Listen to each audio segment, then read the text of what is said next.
안녕하십니까. 불사조 유튜브 대표 이정복입니다. 자, 오늘 5월 20일 장 마감 3시 51분입니다. 오늘도 투자하시는 모든 분들 정말 수고 많으셨고, 최근에 주가가 원하는 대로 되지 않는 종목들도 있고, 또 바닥에 있는 저평가 우량주들은 절대 움직이지를 않고, 또 많이 올라있는 종목들도 최근에 빠진 종목들이 많아요. 그리고 테마주 위주로 주가가 움직이고 있는데, 거래 대금 자체가 거의 없는 이 상황 속을 어떻게 우리가 헤쳐나가야 될지 그 부분에 대해서 말씀드릴 수 있도록 하겠습니다. 원래 주말 영상을 제가 계속 올리는데, 집에 라이브를 진행을 하려고 하다가 어제 같은 경우에 인터넷이 한번 전에 또 끊긴 적이 있어서 좀 불안해서 라이브를 진행하지 않았습니다. 그래서 오늘은 업로드를 진행을 하고 이번 주 내로 제가 여건이 되면 라이브 진행할 수 있도록 하겠습니다. 자, 오늘 중요한 내용이에요. 영상 시청하시기 이전에 구독, 좋아요, 엄지! 좋아요 버튼 꼭 눌러주시고 댓글도 하나하나 불사조가 열심히 읽고 있으니까 파이팅 댓글 꼭 부탁드릴 수 있도록 하겠습니다. 최근에 지난주에 HLB가 임상이 이번에 승인이 되지 않으면서 지연이 됐는데, 이 부분에 대해서 어떻게 생각하는지 제가 생각을 정리를 했거든요. 말씀드릴 수 있도록 하겠습니다. 또 때로는 이 HLB를 투자하시는 분들은 오랜 기간 5년, 4년, 아니면 7년, 아니면 그 이상을 투자하셨던 분들이 굉장히 속상한 게 맞는 거지, 최근에 주가가 많이 올랐을 때 요번에 한번 승인되면 한번 먹고 나와야 되겠다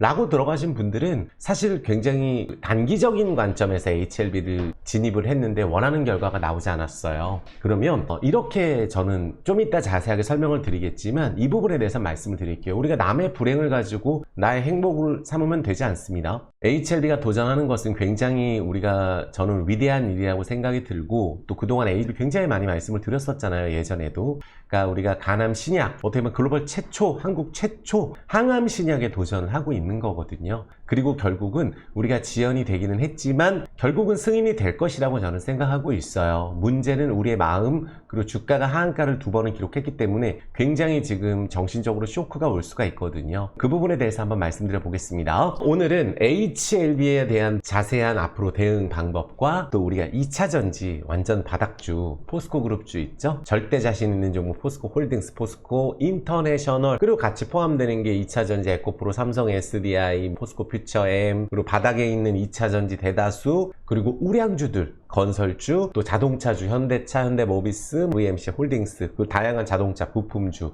그리고 리오프닝 관련주까지 오늘 말씀드릴 수 있도록 할게요. 최근에 증시가 거래량이 없습니다. 근데 제가 한 가지 말씀드리는 게, 지난번 CPI 라이브 때 제가 말씀을 이미 드렸어요. 뭐라고 말씀드렸냐면, CPI가 좋게 나온다 할지라도 거래일수로 5일, 10일 정도는 우리가 스트레스 받을 수 있다. 왜냐? 반도체가 지금 낙폭과대 반등을 할 수 있다고 말씀을 드렸잖아요. 그래서 반등하는 게 있었고, 또 신통치 않은 게 있었지만, 또 가는 게 있지만, 반등을 하고 나서 엔비디아 실적을 발표한 이후에 우리가 좀 변곡점이 오지 않을까 저는 생각하고 있거든요. 그래서 그 부분을 또 말씀드릴 수 있도록 하겠습니다. 정말 요새 증시 거래량이 없어요. 실적이 좋으면 떨어집니다. 바닥권에 있고 전부 다 거의 다 바닥권에 있어요. 한번 찾아보시면 내 주식이 왜 이렇게 거래량이 없지? 하루 10,000주 거래하고 20,000주 거래하고, 뭐 10,000주 20,000주 거래하던 것도 뭐 10,000주 50,000주 100,000주 이렇게 거래하는 게 허다해요. 그만큼 증시가 우리가 가야 할 종목들 거의 오르지를 못했다. 왜? 이유는 하나죠. 우리가 한 가지만 제가 말씀을 드릴게요. 왜 제가 이 부분 말씀드리냐면, 금리 인하가 됐나요? 미국이 아직 안 됐습니다. 미국이 금리 인하가 많이 진행이 됐었는데 우리가 금리 인하 수혜주들이 많이 안 올랐으면 문제가 되는 거지만, 아직 금리 한 번도 인하 안 했습니다. 인하 기대감에 급등을 했던 종목들은 막상 인하가 되게 되면 조금 조정이 나올 수 있는 거고, 그렇지만 삼성전자는 또 많이 오른 게 없어요. 내년 실적 전망 좋은데. 그런데 반도체는 신고가 많이 올랐던 종목이 있지만, 많이 올랐던 게 며칠 만에 마이너스 50% 가는 게 주식입니다. 그래서 많이 오른 종목들은 기대감에 더 세게 질르기보다는 한번 쉬어갈 수 있다, 이렇게 생각을 해주는 게 맞고, 밑바닥에 있는 종목들 10개 중에 8개는 저평가인데 하나도 오르지 않았거든요. 그래서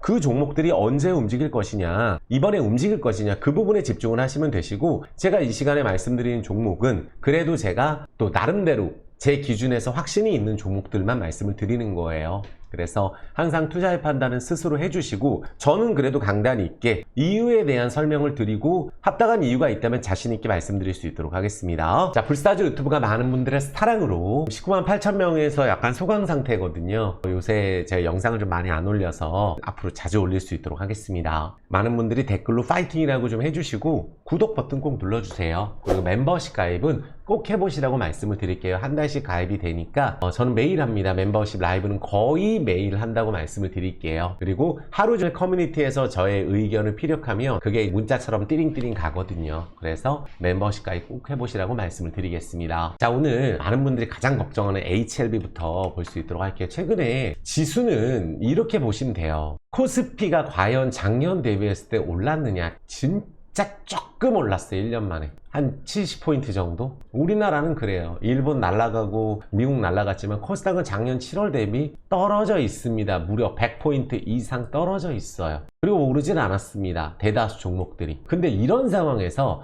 저는 말씀드렸죠. 코스닥도 조정 이후에 충분히 올라갈 수 있는 자리까지 이제 빠졌다고 보여지고 코스피 같은 경우도 지금 현재 최근에 조금 반등한 게 반도체예요. 많이 떨어졌던 종목들. 반등한 거고 나머지 종목들은 맨 신저가 근처에서 횡보하다가 21선에서 급등하는 게 하나둘씩 나온다 그랬죠. 최근에 이제 말씀드렸지만 아모레 퍼시픽이라든지 코스맥스 이런 종목들, LG생활건강 이런 종목들이 거진 10년 만에 아모레 퍼시픽 가고 있는 거예요. 거진 10년 됐습니다. 10년 저점 찍고 지금 올라가는 종목입니다. 그래서 추가적으로 더 갈 수가 있죠. 물론 음식료 업종 우리가 삼양식품은 좀 많은 분들이 급등을 한 게 맞거든요. 농심이 있잖아요.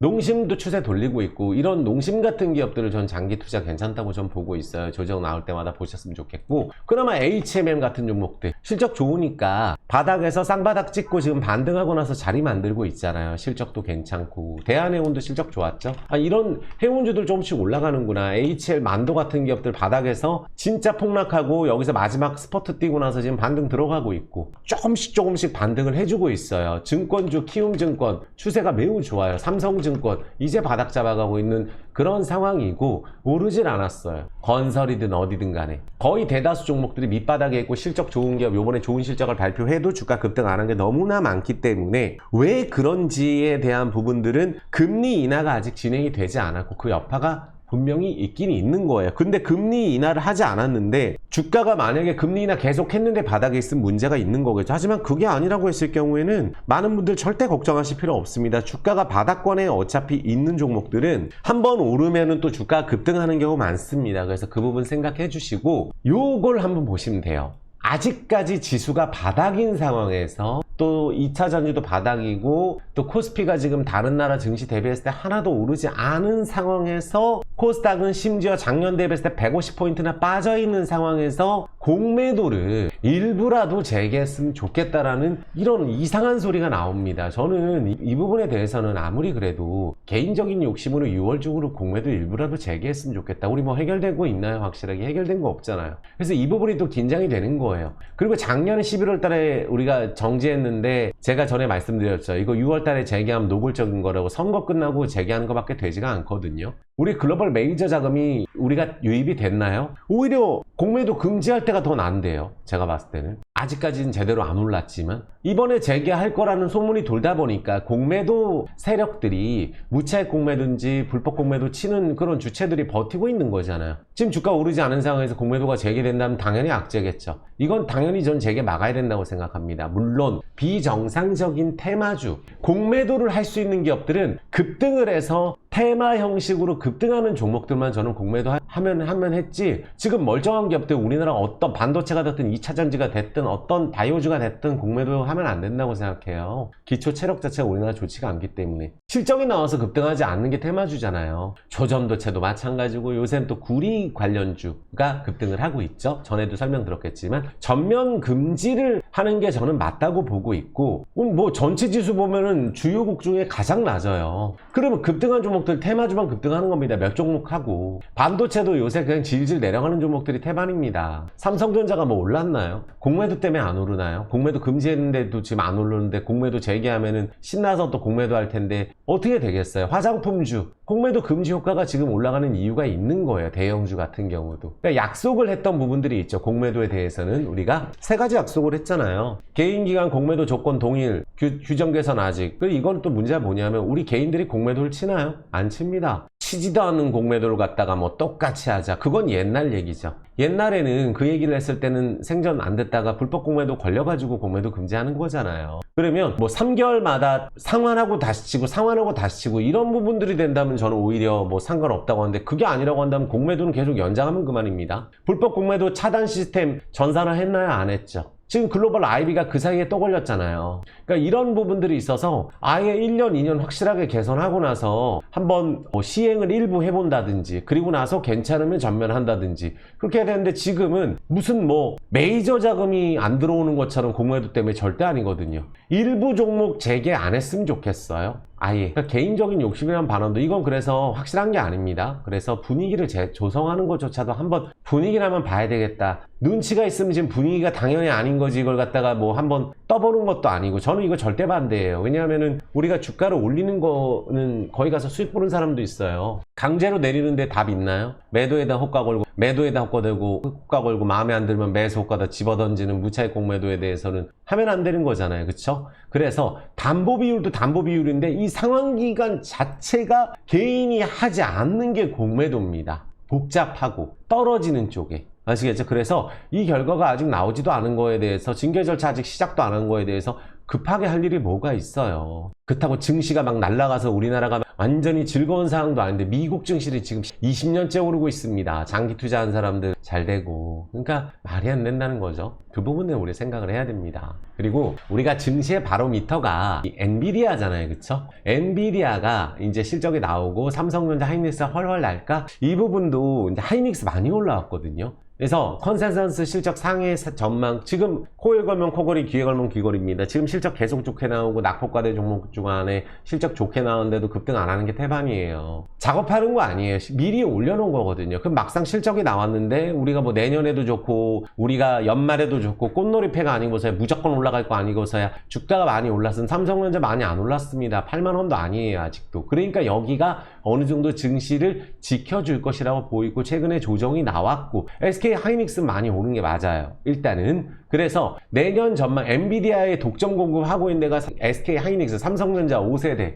경쟁 벌이고 있잖아요. 그래서 우리가 이 부분이 지금 반영이 돼서 SK 하이닉스가 많이 올랐다 보고 있고 엔비디아가 실적이 웬만큼 좋지 않고서는 이번에 엔비디아 실적 발표 이후에 무조건 미국 증시가 더 가고 반도체가 급등한다기보다는 만약에 한 타임 쉬어간다 그러면 후유증이 있어요. 반도체 같은 경우는. 그래서 저는 이 부분 봅니다. 삼성전자다 예를 들어서 여기는 오른 게 없잖아요. 그냥 작년하고 지수가 똑같은 가격이에요. 그냥 작년에도 이 가격 비스물이 있었기 때문에 여기는 정배열 유지하고 있으니까 삼성전자를 이렇게 오를 때 지르는 게 아니라 차라리 이 가격에서 75,000원, 8만원 사이에서 저는 모아간다고 저는 괜찮다고 보고 있어요. 왜냐하면 증시가 올라갈 것으로 저는 보고 있고 삼성전자가 지수 따라 움직이는 종목인 것 같고 SK 하이닉스 많이 올랐습니다. 추가적인 상승이 나올 수도 있겠죠. 하지만 이 구간에서 한 차례 더 오른다고 할지언정 이게 뻗어가는 게 아니라 어느 정도 올라가게 되면 차익 실현 나오고 또 여기 밑으로 조정 나올 타이밍이에요. 엔비디아 실적 나오고 나서 하이닉스도 여기서 추가적인 상승이 나오게 되는 거는 어느 정도 우리가 조정도 생각을 할 수 있는 한 번 더 오르슈팅이 나오더라도 그 부분에 대해서 우리는 생각을 하고 있고 나머지 종목들 안에 반도체 가는 거가 뭐 이오테크닉스가 지금 오늘 좀 반등이 나왔죠. 막상 최근에 안 올랐다가 오늘 좀 반등 나왔고 여기 최근에 쉬었습니다. 쉬었고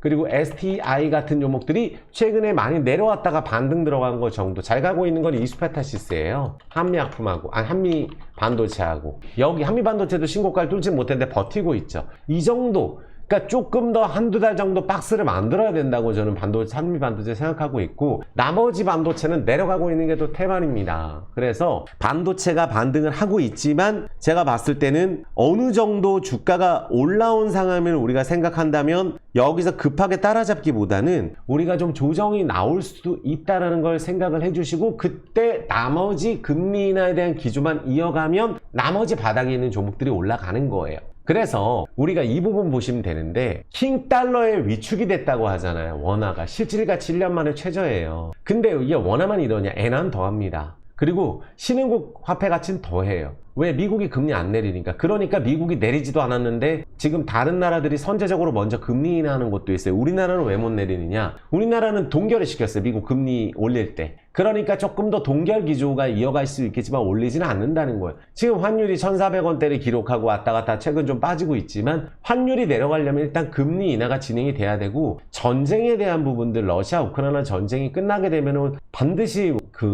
우리 달러 강세는 꺾이게 돼 있어요. 그만큼 돈을 많이 풀었다는 거죠. 그래서 다른 나라, 가장 저평가되어 있는 원화, 엔화, 태국, 바트, 중국 여기 전부 다 지금 우리나라는 잘 버텼어요. 일본이 가장 지금 엔화가 원래 전쟁 나고 그러면은 엔화가 강세되는 게 우리 안전자산을 떠야 되는데 오히려 가치가 하락하니 미국만 좋은 거예요. 그래서 이런 부분들에 관련돼 있는 기업들이 너무나 지금 저평가가 돼 있기 때문에 그런 기업들이 올라가려면 미국이 이제 큰 폭 인하는 어려워도 상관은 없어요. 여기 기사가 나오죠. 큰 폭 인하 안 해도 됩니다. 우리 뭐 인하만 하면 되는 거 아니에요. 한 번 인하하면 꾸준히 하는 거고 그 인하가 돼서 우리가 그동안 많이 올라왔던 종목들은 차익 실현이 나오는 거고 막상 미국 증시에 대한 제가 왜 그렇게 말씀드리냐면 미국이 금리 인하할 것 같아서 많이 올랐는데 생각보다 금리 인하 속도가 느리면 그 종목들 조정 나오는 거고 금리 인하 안에서 하나도 안 올랐던 거는 그때부터 시작이라는 거예요. 그래서 미국도 주도주가 어느 정도 바뀔 가능성이 이번에 있다고 보고 있고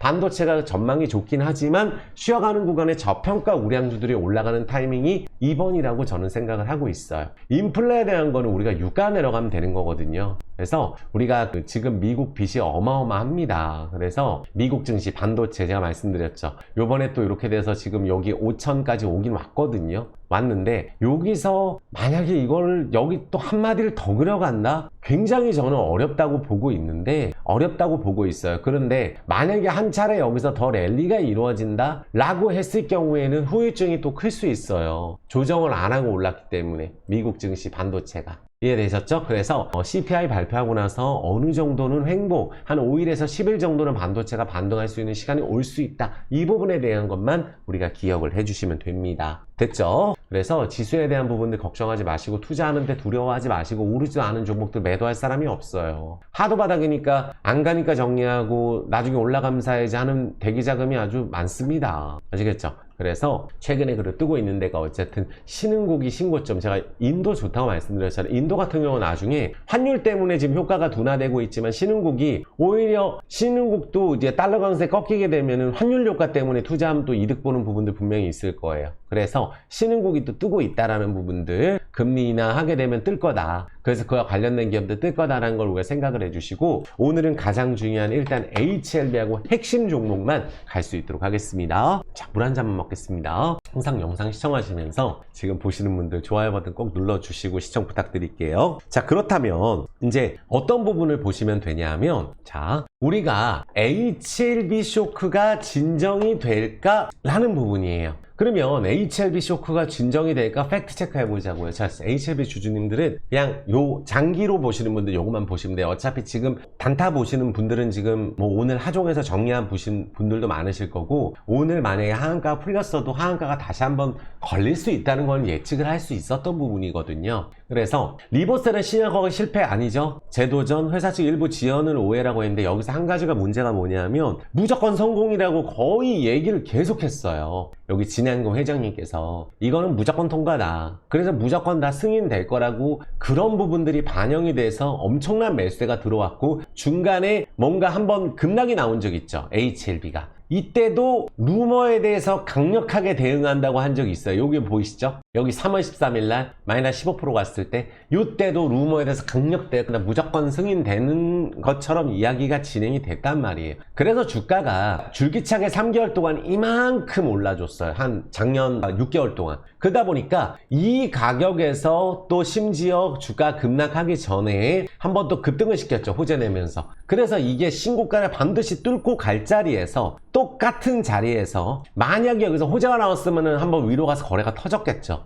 근데 임상이 일단 실패라고 나왔는데 지연인데 지연에 대한 생각은 아예 안 했단 말이에요. 그러다 보니까 그냥 최근에 올랐던 것만큼 그냥 떨어지는 거고 재승인을 기다리는 게 되면은 다시 올라갈 거라고 보고 있어요. 그런데 여기 통계 살펴보니까 우리가 보완 요구하면 92%가 결국 승인한다고 하잖아요. 관건은 최종 결과인데 빠르게 보완 자료를 제출한다고 했고 팩트체크 그 CRL은 실패 전문가들 승인 과정에서 발생할 수 있다고 이야기가 나왔어요. 그렇죠? 그리고 신약 허가까지 최소 1년 걸린다. 이것도 얼마나 지연될지에 대한 모르지만 6개월 이후에 그 수정된 보완된 내용을 받으면 6개월 이내에 허가에 대한 여부를 발표한다고 기사가 나오잖아요. 팩트가 나오잖아요. 그러니까 우리가 제조공공 이슈가 생각보다 CMC 제조공장에 대한 이슈가 생각보다 사소한 문제라면은 오랜 시간 안 걸린다고 얘기하니까 이것도 아무 문제가 안 될 거고, 또 우리가 3개월 내 보완서를 제출을 완료했잖아요. 대웅제약과 셀트리온이. 근데 HLB는 거의 승인된 거나 다름없을 정도로 최근에 약효에 대한 부분들은 우리가 인정을 받았던 부분들이 있거든요. 그래서 지난해 8월 휴젤은 품목허가 신청했고 6개월 뒤인 올해 2월에 FDA 문턱을 넘었단 말이에요. 그래서 이때는 이건 좀 오래 걸렸거든요. 근데 HLB는 이거 한지도 오래됐어요. 그래서 이 미중 갈등 영향은 별로 없고 외국인 투자자 반응 주목, 이거는 차분하게 결과를 기다리면 되는 거고, 여기 진행자께서 정말 이번은 기대한 게 아니라 아예 따놓은 당상이었어요. 이 임상 승인 자체가. 그 정도로 강하게 얘기를 했단 말이에요. 거절된 것은 아닌 게 아니라 승인이 됐었어야 된다는 얘기예요. 근데 이 부분에 대해서 주가가 여기 시가총액이 워낙 커서 한번 떨어지게 되면 5조가 날아갔거든요. 이거에 대한 부분들은 반드시 어느 정도 반성을 해야 된다라고 저는 보고 있어요. 왜냐하면 많은 분들 HLB 불사조가 예전에 할 때 2019년대 그때 진짜 세게 할 때 이때는 또 어떤 일이 있었느냐, 왜 욕을 많이 먹냐 하면 이때는 아예 갑자기 실패를 해요. 그래서 갑자기 실패라고 해서 여기서 하종을 먹어요. 그래서 제가 이때 그랬죠. 이거 실패 아니라고 또 얘기합니다. 그리고 나서 여기서 이제 엄청 세게 얘기를 해요, 제가. 그리고 나서 NDA 신청하고 나서 10배가 한두 달 만에 오른 건데, 이때도 엄청 그랬던 게 HLB 강성주주가 많았고 한데 여기서 하종을 먹으니까 이거는, 근데 또 실패가 아니라고 하니까, 그래서 한 10배가 또 올랐다가 거의 한 4년 만에 지금 컴백이 된 상황인데, 이번에 오른 파동은 외국인 기관에 대한 어필도 굉장히 많았을 것 같아요. 그러다 보니까 주가 이렇게 계속 올라서 시가총액이 컸기 때문에 주가 급등했는데, 이건 뭐죠? 이번에 오른 부분들에 대한 거 그냥 내려온 거예요. 이번에 오른 부분들 기대감에. 자, 이게 6개월밖에 안 걸릴 거다 그러면 어떻게 됐죠? 6개월 전부터 주가가 올랐죠. 거의. 언제부터 올랐죠? 작년 12월부터 올랐으니까 거의 6개월 전부터 주가가 올라서 신고가를 도달을 했잖아요. 그것도 계속 올랐잖아요. 그럼 이게 6개월 이내에 다시 한번 신청을 도전하고 뭐 한 7, 8개월, 뭐 1년 걸린다 할지라도 주가가 그런 부분들에 의해서 거래가 많이 내려오게 되면은 여기 이하로, 내일 더 이하로 내려오게 되면은 내일은 반발 매수세 나옵니다. 나와요. 6개월 전부터 올랐잖아요, 주가가. 그러면 6개월이라고 한다면 통상적으로, 그리고 92% 승인 가능성이 있다면 지금 여기서 낙폭과도 됐을 때 무작정 이게 떨어져서 끝나는 게 아니고 내려온 다음에 첫 번째 지지라인이 여기서 크게 멀지 않아요. 제가 봤을 때는 여기가 HLB가 46,000원 있고 지지라인 있고 요번에 승인될 것 같아서 급등했다가 거기 그냥 급등한 거 내려온 건데, 이번에 강성주주님들은 정말로 기대감 많이 하고 글로벌 최초 항암신약 되고 NDA 승인되고 기대를 많이 하셨어요. 저는 승인이 이번에 됐을 때 그 약값이 싸기 때문에 얼마만큼 수익성으로 나올 것이냐, 그 부분에 좀 생각을 많이 하고 있었는데, 이게 지금 그게 아니라, 그 부분이 아니라 지금 아예 승인 자체가 딜레이가 됐단 말이에요. 그러면은 여기서 내려와서 만약에 4만원 초중반에 내려오게 되면 매수할 사람 많습니다. 두려워하실 필요도 없어요. 근데 요런 기사를 내거든요. 요 뭐예요? 무슨 뭐 핫다? 핫다에서 교보증권에서 핫다에서 빨리 먹고 튀었네 뭐 이런 기사 나오는데, 이것도 교보 광클팀, 이게 얼마나 초보적인 생각이냐 하면은 시가총액 거의 8조 되는 걸 갖다가, 그쵸? 8조 되는 걸 갖다가 확신도 없이 800억씩 넣어가지고 먹고 튄다? 이것도 저는 아니라고 생각합니다. 이번에 푼 의도는 이게 광클팀에서 한 게 아니고, 이건 어느 정도 세력이 한번 하종을 풀었다고 봐야 되는 거예요. 무슨 광클팀에서 하종을 푸는 게 아니라 정말 초보적인 생각이죠. 이 생각 자체는 우리가 미치지 않고서야 우리가 아무리 그래도 하한가 간 걸 갖다가 갑자기 뭐 하종 점하한가 몇 번 먹을지도 모르는데 하종을 갖다가 800억 900억 투자해가지고 풀었다가 다시 잠근다, 이건 터무니가 없는 얘기라는 거죠. 그래서 이 부분, 그래서 우리가 가장 문제가 됐던 거는 우리가 바로 승인될 줄 알았는데 6개월 전부터 올랐는데 6개월 뒤로 딜레이 됐으니 6개월 동안 오른 거에 대한 부분들 아래로 내려간다는 건 있을 수가 없죠. 실패가 아닌데. 근데 이번에 무조건 승인될 것이라고 했기 때문에 이런 일이 일어나는 거고, 완벽하게 승인될 것이라는 이야기가 안 나왔으면 이 정도 상승은 안 나왔을 거예요. 아시겠죠? 그리고 이거는 장난하는 이야기 아닙니다. 그래서 추가적인 하락이 있을 경우에는 여기서 중요한 게 있어요. 뭐가 중요하냐면 가격은 많이 떨어졌단 말이죠. 만약에 내일 이제 하종 풀리고 심지어 오른다고 하더라도, 만약에 내일 예를 들어서 풀려가지고 급등을 해서 마무리가 됐어요. 급등을 해서 그게 바로 이런 식으로 이제 급등해서 올라가면 다행인데 시간을 끌 가능성은 분명히 있거든요. 그러니까 만약에 밑에서 사놓고 그냥 내가 안 본다라고 했을 경우에 당장 내일 풀려서 단타 치고 빠지는 대량 거래는 지금 터질지언정, 그게 단타가 아닌 경우에는 밑에서 아예 떨어졌을 때 하종 풀리고 자리 잡았을 때 사놓고 한 또 횡보할 때 조금 더 사고 이런 식으로 해서 그냥 장기적으로 가져가기에는 신규에 대한 부분들은 또 기회를 주는 거라고 볼 수가 있어요. 실패는 아닐 거라고 저는 개인적으로 생각을 합니다. 아시겠죠? 그래서 두려워하지 마시고 내일 떨어져 봐야 여기서 내일 또 하종 못 갑니다. 그리고 오늘 푼 거 광클팀에서 푼 거 아니에요. 그게 교보증권 창구로 그렇게 한 거지 광클팀 아니라고 보고 있고, 이게 장난하는 시총도 아니거든요. 임상 실패도 아닌데 그동안 오른 거 다 떨어졌어요. 그러면은 여기서 추가적인 하락이 만약에 나온다면 장중 반등도 세게 들어갈 수가 있어요. 아시겠죠? 계속 내려가는 게 아니라 이거 무조건 제자리로 간다, 실패다, 뭐 망한다, 이런 얘기는 들을 필요가 없죠. 아무렇게나 얘기하는 분들인데 이게 떨어지니까 좋아하는 분들이, 남의 불행이 행복인 분들이 하는 이야기 아니에요. 불사조가 이야기하는 건 틀림없습니다. 이해되셨죠? 그래서 만약에는 내일 뭐 마이너스를 심하게 시작할지도 모르겠어요. 내일 진짜 들어올 거라고 보고 있기 때문에 내일 장중반 나올 수 있고, 내일 만에 빠져들면 이게 보통 기회가 아니거든요. 그러니까 이번에 6개월 전에 올랐던 부분들 다 내려오는 거기 때문에 6개월 뒤에 승인한다면 지금부터는 또 가격적인 부분에 사놓고 쭉 기다릴 분들은 상관없다고 보고 있어요. 근데 또 올랐다가 내렸다가 올랐다 또 제자리 왔다 횡보 들어가고 이런 거 기다리는 거 짜증나시는 분들, 또 걱정되신 분들은 안 하는 게 맞다고 보고 있어요. 아시겠죠? 그래서 HLB나 HLB 생명과학이나 이건 풀렸잖아요. 하죠. 오른 것만큼 떨어지니까 풀리는 거 아니에요. 그렇죠? 그래서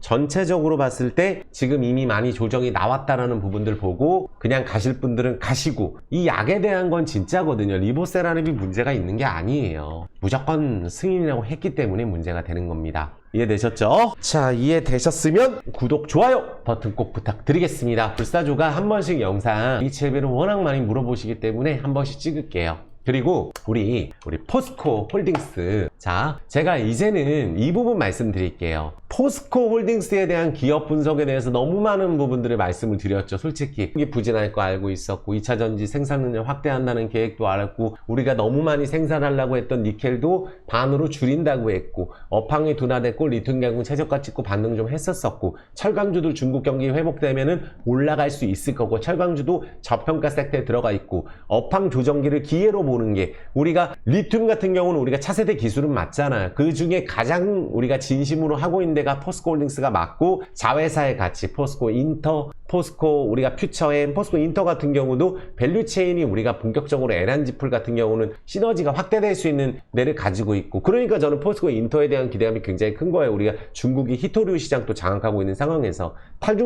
탈중국에 대한 핵심인 포스코 인터내셔널, 그쵸? 공급망 갈등은 계속 이어질 것이잖아요. 그래서 다수 업체랑 우리가 수주도 논의하고 있는 데가 포스코 인터입니다. 아시겠죠? 그래서 포스코 인터든 포스코 홀딩스든 우리가 차트를 보시면, 그냥 저는 말씀드릴게요. 제가 결과로 증명해 드릴게요. 저는 제 개인적으로 꼭 스스로 하시겠지만, 저는 이번에 이게 50만원 넘어져서 55만원까지 가게 됐을 경우에, 아니면 그 이상 가게 됐을 경우에는 제가 이 포스코 홀딩스 무슨 뭐 저는 3년 5년 보면 더 좋은 거라고 보고 있는데, 여기까지 올라가게 되면 손해보는 분들이 없겠죠. 어차피 여기 최고점 거래 터진 거 말고는. 그래서 요가 가게 됐을 경우에 우리가 이 가격에 참으신 분들이 인내해서 회복을 할 수 있는 기간이 온다 라고 보고 있고, 공매도 금지 반드시 연장해야 되고, 외국인들 지금 담고 있는 거 맞습니다. 그래서 지금 40만원 여기서 횡보 들어가고 있잖아요. 오른 거 아니잖아요. bollinger 밴드가 지금 전부 다 수축이 되고 있는 그런 상황, 엔벨로프도 지금 아래로 깔린 상황, 여기선 떨어질 수가 없이 오히려 호재가 나오면 급등이 나올 수 있는 자리라고 보고 있어요.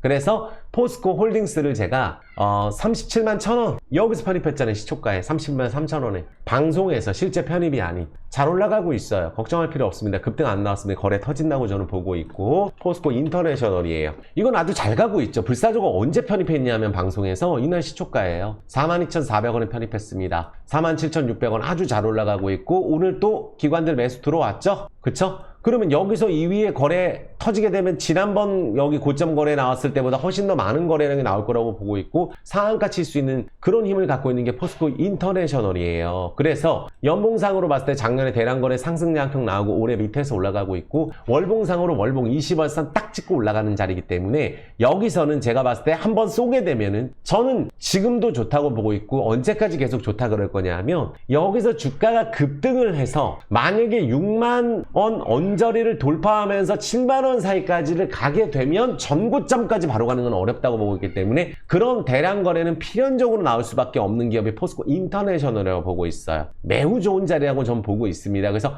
내일에도 당장 가능합니다. 왜냐? 이 가격은 똑같은 가격이죠. 여기서 좀 오르긴 했지만 이 가격이 문제가 아니라 이 고점을 넘느냐가 중요한 거거든요. 갈 수밖에 없는 종목이 포스코 인터내셔널. 기업에 대한 설명 정말 많이 드렸고 포스코 홀딩스예요. 40만 1,000원 월봉상으로 보세요. 월봉 20월선 세게 깨지를 못하잖아요. 월봉 5월선이 대두도 안 됐습니다. 밑에 라인 월봉선의 그 엔벨로프 지지선 찍고 올라오는 자리에서 5월선 자리이기 때문에 이건 10월선으로 가는 자리예요. 그래서 그리고 포스코 인터내셔널하고 홀딩스가 가는데 에코프로가 안 갈 리가 없겠죠. 지금 외국인들 기관들 쓸어 담고 있는 수급 보이실 거 아니에요. 에코프로가 안 갈 수가 없겠죠. 에코프로 BM이 안 갈 수가 없고 삼성 SDI가 거래가 안 터질 리가 없죠. 눌림목이니까. 그동안 많이 빠졌던 성일하이텍, 세비캠 이런 종목들 불사조가 얘기하고 나서 어떻게 됐어요? 세비캠은 어떻게 됐어요? 25% 올랐었잖아요. 지난번 라이브 보세요. 제가 예시를 생전 안 들다가 요새 같이 예시를 든 게 성일하이텍하고 세비캠이에요. 하루만 해도 상한가를 가잖아요. 이렇게. 그쵸? 틀림없죠. 이런 식의 되고 있는데 뭐가 먼저 이렇게 될지 모르니까 한 그룹으로 보시면 되는 거예요. LG전자. 여긴 전기차 충전 쪽이면서 우리가 가전 쪽, 텍사스의 신생산 기지 구축, 전기차 충전 사업, 글로벌 전기차 시장은 그 전기차 충전 시장은 매우 커지고 있기 때문에 연 거의 20%씩 성장하고 있고 전장 B2B 사업 연매출 100조 안 갈 수가 없는 거죠. 최근에 수급 보세요. 여기는 외국인권 이제 담고 있어요. 근데 공매도 재개를 한다고요? 안 되겠죠. 여기도 저는 왜 이렇게 말씀드리냐면 설마 LG전자를 가지고 제가 정말 세게 얘기한 건 1월 20일 이때 최저점부터 세게 얘기했어요. 그 다음부터 매일 좋다 그랬습니다. 좋죠. 올랐죠. 내려오죠. 또 올랐다가 내려오죠. 또 그 가격으로 올라왔죠. 처음에 최초할 때보다 강조할 때보다 올라있죠. 근데 이걸 갖다가 여기서 팔고 밑에 사고 이거 여기서 팔고 밑에 사고 이렇게 할 거면 저한테는 다 똑같은 가격입니다. 이 가격은. 왜냐? 제가 보여드린다고 한 거는 10만원 넘어서서 11, 12 이상 또 13만원 아니면 그 이상도 갈 수 있는 저력을 갖고 있는 게 외형 성장을 하고 있는 LG전자고 전장 쪽은 2021년부터 우리가 흑자 전환이 됐고 우리가 전장 비중이 매출의 20%를 이제 차지하게 되는 거예요. 드디어 결과가 나오는 겁니다. 휴대폰 사업 정리했던 결과도 나오는 거고 수익성 개선 당연히 되겠죠. 실적 계절성도 완화가 되죠. 분기 실적도. 그러니까 전장 부품뿐만 아니라 시스템 에어컨, TV부터 해서 B2B 쪽 매출이 계속 늘어나고 있기 때문에 외형 성장을 하고 있는데 주가 바닥에 있다? 지금 LG전자 같은 기업이 태반입니다. 코스피에. 그러니까 10만원 돌파해서 사도 되지만 저는 이 가격에서 사서 그냥 쭉 들고 가서 여기 넘는다고 보고 있는 게 LG전자예요. 그쵸? 요것도 당연히 편입하고 나서 올랐죠. 이것도 이만큼 올랐습니다. 방송에서 보여지는 편입가 기준이에요. 이해되셨죠? 그래서 LG전자까지 보시면서 전기차 충전주, 건설주예요. 대우건설입니다. 대우건설은 제가 남은 해외 수주 모멘텀까지 기대가 되고 주택 건축 부분에 대한 부분들로 저는 기대를 많이 하는 게 많은 분들 부동산 쪽에서도 한번 전화를 해보세요. 금리 인하 시작하게 되면은 지금도 전세가 있긴 있나요? 서울에? 전화를 하면 전세 매물이 있나요? 자재값이 올라서 전세 작년 말에 계약한 분들은 괜찮은데 지금 또 몇 억씩 웃돈 주고 해야 됩니다. 왜? 분양가 자체가 높아요. 전세가가 계속 오릅니다. 서울 쪽에. 지방 쪽 미분양 해소됐어요. PF 대출 터질 거 다 터졌어요. 이제 해결된단 말이에요. 그럼 자체적인 PF 대출 상환한 대우건설이 안 올라갈 수가 없겠죠. 체코 원전, 그리고 이라크 해군기지 사업에다가 국내 아파트 강남 여의도 재건축에 우리가 현대건설, GS건설보다는 앞서 있는 상황이고, 현대건설, 삼성물산, 대우건설이 브랜드 네임 3등이 아니에요. 수주 경쟁하면서 중요 알짜배기 다 따가는 거 아니에요. 매몰 비용 아끼고 있잖아요. 핵심 재건축 사업 다 차지하고 있고, 개포 주공도 이제 한남동 여기. 근데 이게 그것만 있는 게 아니라 재건 사업도 있는 거예요. 그래서 이 종목이야말로 정말로 저는 여기서 이만큼 올라서 가는 게 아니고 이거 하나만 보고 가셔도 된다고 보고 있어요. 대우건설. 안 올랐잖아요. 그러니까 반도체 오르는 동안 또 이러는 겁니다. 얘는 반도체가 오히려 쉬어가야 건설주가 급등 들어가요. 그 안에서 1등 종목이 대우건설인 건 자명하거든요. 주가 바닥이니까. 그래서 편입하고 나서 조금 올랐다가 지금 다시 제자리로 내려온 상황이지, 이것도 지금 방송 기준이고 제가 정말 죄송한 거는 오랫동안 2년 내내 매일 좋다고 얘기하는데 기대감만 계속 있고 안 간 게 죄송하다 그랬어요. 계속. 근데 전쟁이 아직 빨리 안 끝나고 금리 인하가 좀 늦어졌지만 PF 대출도 절대 문제 없는 데가 대우건설이고 우리가 액면가 안 되는 데가 대우건설이기 때문에 꼭 보세요. 안 사셔도 되니까 대우건설. 아시겠죠? 3,725원인데 시간 지나고 나서, 오랜 기간 지나고 나서 이 종목이 7,000원, 만원 이상도 갈 수 있다. 만원 이상도 갈 수 있다고 보는 게 대우건설이고, 재건주, 현대건설하고 우리가 DL, 현대건설 최근에 좀 올랐다 조정 나오고 DL, ENC 다 마찬가지예요. 올랐다 조정 나왔죠. 삼성물산은 작년에 바닥 잡고 올랐었기 때문에 최근에 조정 나오고 자리 잡고 있는 거예요. 이만큼 올랐었습니다. 작년에 시장 올라갈 때 계속 떨어지고. 근데 최근에도 보면은 우크라이나 재건에 대창난조, 실적 제일 좋은 거, 부채 아예 없는 거 대창난조하고 DY파워예요. 다 정배열에 있죠. 여기서 이제 제가 꼭 수산중공업도 바닥권에 있다 라고 말씀드렸더니 오늘 살짝 움직이잖아요. 이런 식으로 실적은 다 좋아요. 그리고 워낙에 상치고 이렇던가 한미글로벌하고 유실이니까 이것도 꼭 같이 보셔고, 현대 에버다임 이런 것도 관종에다 넣어놓으셔라. 가면 20%씩 가니까 그 부분만 생각해 주시면은 대우건설은 안정적이면서 시총이 크기 때문에, 그리고 앞으로 워낙에 지금까지 하나도 반영이 안 된 부분들 때문에 대우건설을 더 많이 강조드리는 거예요. 정말 말이 안 되는 기업이라고 보여지죠. 이해되셨죠? 그래서 이런 대우건설 같은 기업들, 그리고 또 뭐 우리가 최근에 안 가고 있는 게 워낙 많기 때문에, 뭐 최근에 올라간 거는 보시면 뭐 구리 관련주 아닌가요? 그리고 화장품주 올라가는 거 말씀드렸고, 셀트리온 제가 작년에 이때 급등한 거 내려왔을 때 얘기했었어요. 이게 오히려 연말로 갈수록 좋을 거라고. 지금 이거 자리 잡고 있어요. 셀트리온은. 나머지 종목들은 지금 밑바닥에서 이제 시작하는 게 HMM 같은 기업들이 이거 매각 이야기 나오면 또 올라갈 거 아니에요. 이런 기업들. 그리고 조선주 많이 올랐고, 삼성중공업. 하지만 삼성중공업은 오히려 지수가 다른 게 올라가면 고점에서 추가적으로 급등하지 못하면 쉬어갈 수는 있지만, 추세 자체로 봤을 때는 제가 10년 저점에서 올라가는 걸 매우 중요하게 생각합니다. 10년 저점에서 올라가는 게 10년봉 이후에 급등하는 거, 삼성중공업, 아모레 퍼시픽 이런 거예요. 그리고 코리아 FT 10년 저점에서 올라가는 거, 이런 게 금호 타이어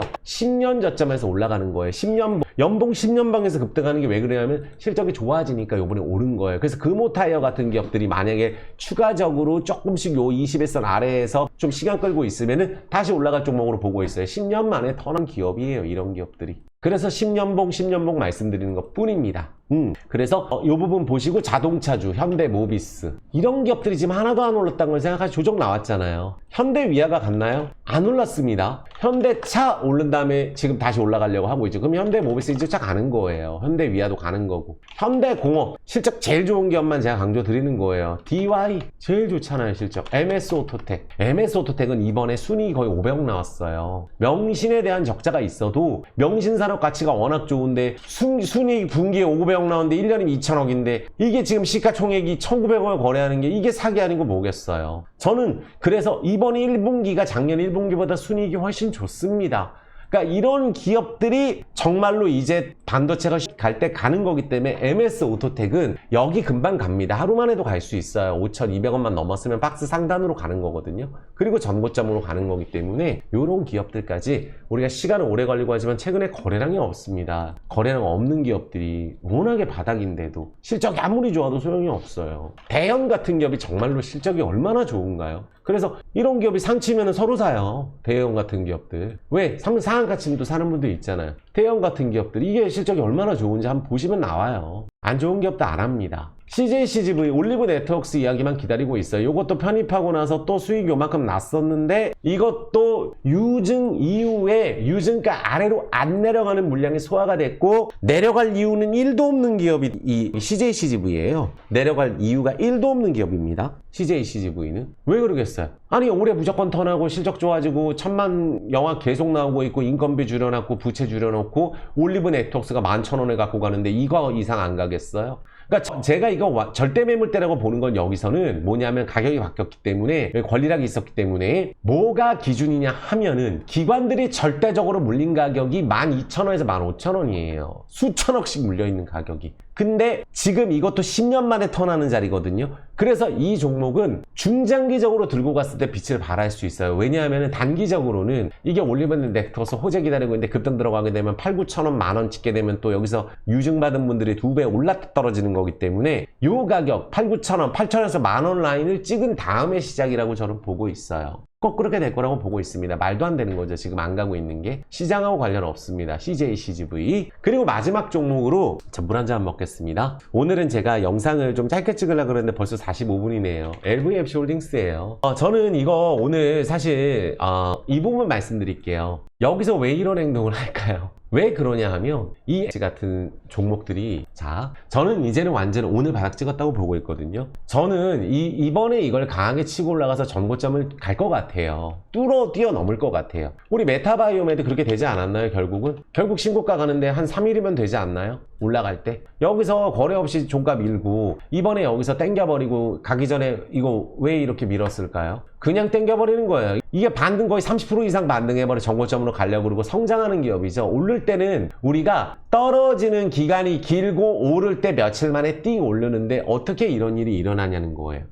이거는 사실 여기서 또 추가적으로 오를 가능성도 저는 높다고 보고 있어요. 메타바이오메드가. 근데 제가 봤을 때는 이런 움직임을 하기 전에 하는 행동을 보시라는 거예요. VMC가 많은 분들. 저는 사실 이렇게 봐요. 이게 그러면 여기서 왜 그러면 다시 신고가를 갔을까요? 여기서 거래량 대량으로 몇 천만 주 나왔나요? 튀었나요? 안 튀었죠. 여기는 왜 떨어졌나요? 블록딜 한다고 얘기해서 블록딜 가격 터무니없는 가격에 밀어버리고 1700만 주 매물대로 소화해 갔죠. 그럼 안 되는 종목이면 어디 있죠? 지금 1000원 이하에 있겠죠. 대다수 종목들이 그러니까. 이런 패턴 나오겠죠. PN 풍년처럼 이런 식으로 됐겠죠. 사족 먹고. 그게 내려가는 거잖아요. 털고 튄 거는. 이건 뭐죠? 매집한 거 다 나갔나요? 거래량 나왔나요? 안 나왔죠. 그럼 왜 한 달 동안 이번에는 다른 패턴을 쓰는데 제가 LVMC가 이해가 안 될 때가 있어요. 그러니까 얘가 작년에 물론 시장에 빠졌었거든요. 작년 10월 달에 7, 8월 이때 코스닥 빠졌을 때 또 2차 전지가 급등하고 또 계속 내려올 때 지수 빠질 때 말도 안 되는 또 2차 전지 공매도 재개했을 때 심지어 하락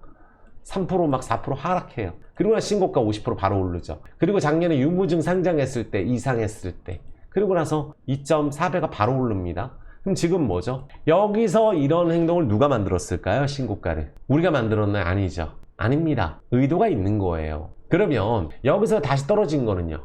한 달 내내 이렇게 하고 있다 보니까 이 가격은 안 깨게. 지금 이 가격이 언제 가격이냐면은 그냥 4월 15일 날 저점이에요. 거래일수로 한 달 전 가격이나 똑같은 가격입니다. 근데 이 가격 아래로 갔다가 올라오다 보니까 많은 분들이 이 가격 아래에서 올라오게 되면은 또 이제 끝났네 이렇게 생각할 수가 있는데 그렇지가 않아요. 왜 이럴까요? 회사는 좋아진다고 하는데 그리고 실질적으로 그 사이에 이마트 생겼고 베트남 실적 엄청 좋아지는 기사 나오고 LSM 동구바이오 제약 뉴스 막 나오고 있는데 왜 이럴까요? KL모터스 매각까지 하는데 이유가 있다고 보고 있어요. 왜? 여기서 이렇게 하다 보면은 여기서 한 번에 올라가 버리면은 여기 다 털리는 거거든요. 제가 봤을 때는. 그리고 많은 분들 호가를 보시면 LVMC는 정말 호가가 많은 회사인데 그냥 아침부터 여기 위에 걸어놓고 밑에다 집어던지고 밑에 갔다 올라오고 밑에서 집어던지고 위에 매도 호가 걸고 이런 상황이 반복이 되고 있어요. 매집을 하고 있다는 거죠. LVMC가. 그래서 지금 뉴스들 보면은 동구바이오제약 내년 매출 3천억 목표 요새 동구바이오제약 날아가고 있잖아요. 여기에 라오스 매출이 왜냐하면은 제네릭 의약품 복제약 있죠.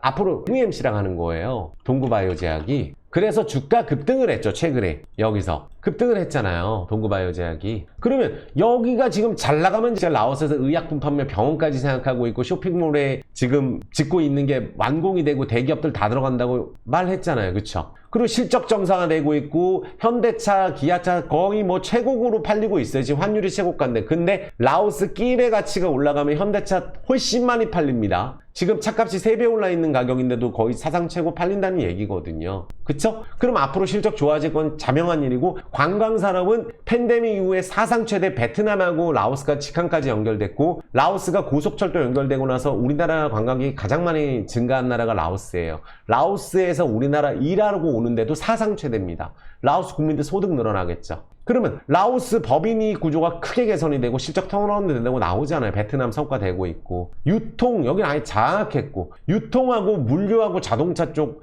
그 플랫폼 장악하면은 통째로 먹는 거 아닌가요, 라오스? AI하고 반도체 쪽도 여기 기술 저기 우리 호코너 스타일로 하고 있잖아요. 물류 쪽하고 메사코 컴퍼니하고 지미션하고 이뮤니스 바이오 세포 치료제도 하고 있고. 그쵸? 그래서 라오스 그랩으로 확대된 데잖아요. 이게 기사 나온 게. 그랩이 사실 시총 42조 때 투자받는다는 그 기사 있어요. 2020년도인가? 투자받을 가능성도 매우 높습니다. 왜냐하면 택시워치, 택시도 하고 있죠. 사륜차도 하고 있죠. 뚝뚝이 전기 하고 있죠. 전기세 충전하고 있죠. 그럼 택배, 배송, 화물, 운송에 카카오 모빌리티를 통해서 라오스에 택시 잡을 때 LV 통해 잡잖아요. 그러니까 그 LSM 통해서 잡잖아요. 그러면 다 장악한 거잖아요. 라오스 자체를. 거기에 이제 물류 유통까지 해서 방비에 가고 루앙프라방 쪽에 우리가 마트, 이마트가 대대적으로 생기는 편의점 2,000개까지 생긴다? 시작도 안 했죠. 온라인 유통 쪽도 한다고 전에 보여드렸죠. 현대차, 기아차 지분이 들어가 있고 여기에. 그리고 광산, 라오스는 구리하고 금이 제일 많은 나라죠. 광산도 준비하고 있다고 몇 번을 말씀을 드렸고. 그러면 앞으로 여기 한태원 라오스마트 모빌리티 대표가 콕콕무브로도 이 택시하고 거기에 광고 효과가 엄청납니다. 라오스는 오프라인 광고 효과가. 우리나라는 이제 거의 온라인 쪽이지만 어떻게 되겠어요? 그러니까 지금도 직원이 5,000명인데 뭐 5,000명이겠어요. 이제 6,000명, 7,000명 되고 10,000명 넘을 거 아니에요. 그 편의점까지 해서 시장도 갖고 있고. 그리고 은행도 갖고 있고. KR모터스 매각하고 대중교통 쪽도 딱 잡는 거야 앞으로 VMC가. 그래서 많은 분들 제가 요 기사는 보여드린 적 없는데 여기 오세영 대표에 대해서 나오잖아요. 한 달 전에 나온 건데 요건 말씀 안 드렸었거든. 라오스 삼성 재계 1위로 성장 나오잖아요. 골프장도 하고 있습니다. LVMC 유튜브 홈페이지에 나와 있어요. 그래서 여기가 라오스가 장악을 했고 인도 차이나 은행 나오고 있고 민간은행 1위라는 말 나오고 있고 지금 현대차 기아차 점유율 40% 50%입니다. 트럭은 90%고 그래서 라오스에 내는 세금이 전체 20%고 연매출 1조 8천억이 나오고 있고 인도 차이나 뱅크 쪽에 메가마트 이젠 여기 이마트예요. 지금 거의 다 졌습니다. 오픈만 하면 되는데 거기에 뭐 우리나라 대기업들이 지금 뭐 우리나라 울산 완도뿐만 아니라 우리나라 대기업들 거기 다 진출합니다. LVMC 통해서 현대차 기아차 하고 있고 카카오랑도 하고 있고 그래서 엄청나게 성장하고 있는데 주가가 안 올랐다? 그러면 뭐겠어요? 왜 이런 행동을 하겠어요? 제가 봤을 때는 그래서 요번에는 좀 스트레스를 저는 이렇게 생각해요. 제가 이번에 신고가를 뚫게 되면은 어디까지 올라갈지 모릅니다. 왜냐하면은 거쳐갔어요. 신고가를 3번. 그리고 여기서 먹고 튀는 적이 없습니다. 매집 흔적만 있어요. 그리고 내일부터는 괜찮을 것 같은데 왜냐하면 외국인들도 이제 항상 보면은 옛날에도 보면 작년에 보시면은 작년에 1,700원에서 올라갈 때 외국인들 왕창 사고 또 다 팔고 다음날 25만 주 26만 주 또 30만 주 사고 1,900원 됐죠. 또 다음날 다 팔고 또 사고 또 1,950원 됐다가 또 70만 주 팔고 2,100원 됐죠. 또 다시 사고 해서 얼마까지 갔어요? 3,400원까지 날아가 버렸죠.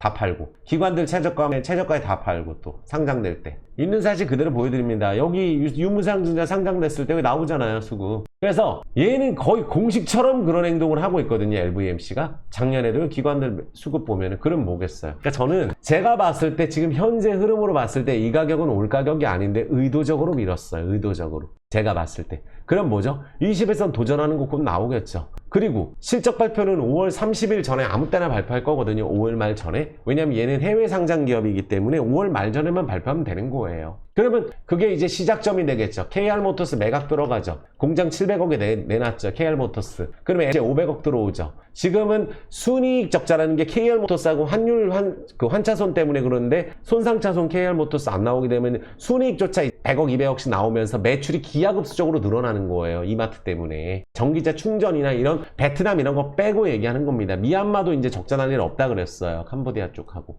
흑자만 나와도 대박이죠. 그동안 실적 나오고 떨어진 적 자체가 없고 실적 발표되고 왜 신고가 근처에 주가가 있냐면 성장하고 있기 때문이에요. 절대 이 가격이 있을 수가 없습니다.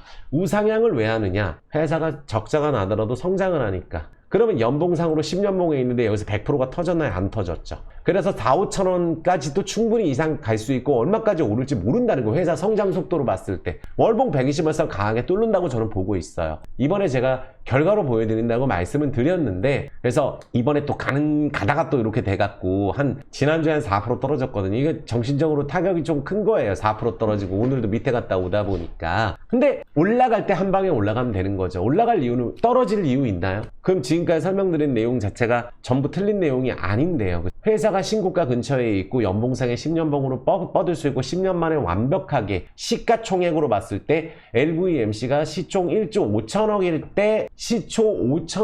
때, 지금 현재 시총 4천만 백억인데 1조 5천억일 때 현대차, 기아차밖에 없었거든요. 근데 지금 그때보다 20배 이상 하는 게 많은데, 그러면 시총 1조 가는 거가 욕심은 아니잖아요. 그쵸? 금양이 지금 실적이 나와서 급등을 했나? 광산 개발한다니까 50배 올랐죠. 그쵸? 50배 올랐잖아요. 40, 50배 올랐잖아요. 그쵸? 근데 금양 실적을 보면은 적자잖아요. 적자나는 이 기업이 왜 신고가를 가나요? 이것도 앞으로 광산 개발에 대해서 실적 나올 가능성이 높죠. 금양도. 근데 이런 실적이 나오는데도 어쨌든 주가가 저렇게 올라있죠. LVMC가 올라있나요? 그럼 실적 기대감 때문에 올라있나요? 오른 게 없죠. 오른 게 없어요. 물론 여기 이제 급락 나오고 왔다 갔다 하는 게 파동이 크긴 하지만 그냥 지금 정배열 유지되고 있고 여기서 올라갈 준비하는 자리이기 때문에 저는 그렇게 봅니다. 2,800원 이번에 안착하면 완전히 바닥 찍은 거라고 보고 있고, 현재 2,700원 이 근처에서는 사실은 말할 필요가 없는 가격이라고 보고 있어요. 2,700원은. 여기서 이렇게 올라가게 됐을 경우에 많은 분들이 좋아하실 거라고 저는 생각하기 때문에 무조건 저는